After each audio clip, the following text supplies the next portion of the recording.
પણ આપણે એક દવા માપને નાખવાની, કારણ કે 2 વીઘાની અંદર એગરાવાળા કોઈ પણ આપણને એમ કહે કે 2 વીઘાની અંદર 1 લીટર છબકારી દેવાની, પણ 1 લીટર નહીં નાખવાની. અંદાજે 500 ગ્રામ નાખી દો ને તોય પણ ખડ જ્યારે માંડવી વાયા પછી 1-2 દિવસ પછી છંટકાવ મારી દેવાનો, કારણ કે જે ખડ અંદરથી ઉગતું હોય છે એ ખડ પણ નીકળે નહીં. કારણ કે એનું દવા એ ટાઈપની આવે છે કે એની ઉપર કોપરી પણ બંધાઈ જાય છે.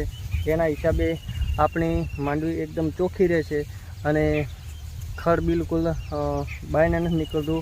માંડવી ધીમે ધીમે મગફળી નીકળી જાય છે. અને ઘણી વખત આપણે એવો પણ અખતરો કરેલો છે કે માંડવીની અંદર જો તમારે ખડ ન થવા દેવું હોય ને તો મગફળી તમારે થોડીક એનું વાવેતર જાડી મગફળી વાવવાની. બહુ આછી હોય છે એની અંદર મગફળી આછી હોય ને ત્યારે ખડ થોડુંક તાકાત વધારે કરી અને ફટાફટ વધારે નીકળી જાય છે બાયને મગફળી ઉપર આવી જાય, એટલે મગફળીને પછી બેહવા દેતી બરાબર નથી, એના હુયા નથી બેહતા.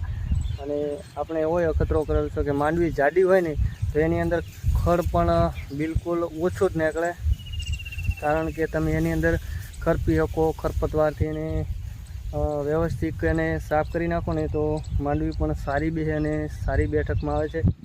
તો મિત્રો આપણે વાત કરતા હતા કે આપણે જે દવા 2 વીઘાની અંદર 500 ગ્રામ નાખે છે એનાથી સરસ અને સારી મગફળી પણ નીકળી જાય છે અને એટલું બધું કોઈ નુકસાન પણ નથી હોતું. અને તમે લેવા જાઓ તો એગ્રાવાળાને પૂછી અને તમારે પણ લેવાની રહેશે દવા, કારણ કે ક્યારેક વસ્તુ એવી થતી હોય છે કે કોઈને માહિતી ન હોય તો એગ્રાવાળાને કહી દેવાનું ભાઈ ખડ માંડવી વાયા પછી કઈ નાખવાની હોય છે, ખડ નીકળી ન શકે એની. તો આપણે 2 વરથી યુઝ કરીશું. હું તમને દવા દેખાડી દઉં કે આ દવા નાખવાથી 100% થોડુંક રિઝલ્ટ સારું મળે છે. અને મિત્રો ખરેખર અત્યારે માંડવીની અંદર તમે થોડુંક કાળજી આપી અને વ્યવસ્થિત માંડવીનું વાવેતર કરો અને ખરેખર મગફળીનું સારું વાવેતર હોય તો તમને ઉતારો પણ સારો આપે છે અને વ્યવસ્થિત ખેડૂતને થોડોક નફો પણ થાય છે.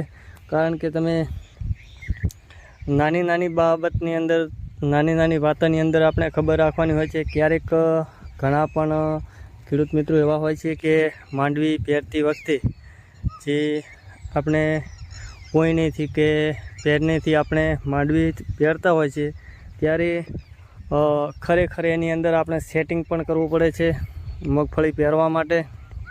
અને એની અંદર ક્યારેક આપણે 7 દાંતી હોય છે એની અંદર 6 દાંતી હોય, ક્યારેક એની અંદર 1 કે 2 નાળામાં ઓછા પણ દાણા જાતા હોય તો પણ 1-2 લાઈનેમાં ઓછા ઉગવાની સંભાવના રહે છે. એટલે નાની બાબતની ખબર રાખી અને ખેડૂતને પણ કામ કરવાનું રહે છે. વાત કરતા હતા એ દવા પણ 2 વીઘાની અંદર 500 ગ્રામ આપણે આ દવા પણ નાખે છે. જો પેનિડા કરીને નામ આવે છે, પેનિડા શ્રી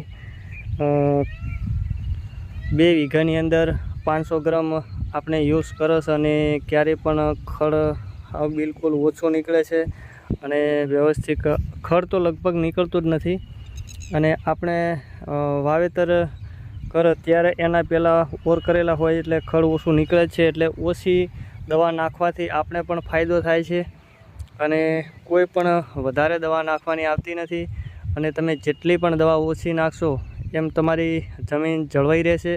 અને વધારે દવા નાખવાથી આપણી જમીન બગડતી જાય છે અને અમુક ટાઈમે તો પછી એટલી બધું વાવેતર આપણે કરો તો બીજું અનાજ એટલું નીકળતું નથી સક્સેસફુલ.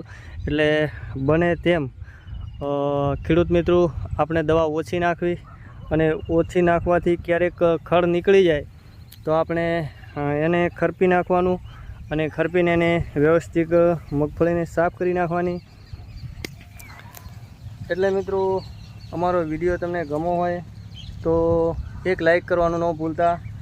અને પશુપાલન વિશે અને ખેતીવાડી અમારી ચેનલ ઉપર વિડીયો આવતા રહેશે ને વિડીયાને મોટિવેશન આપજો.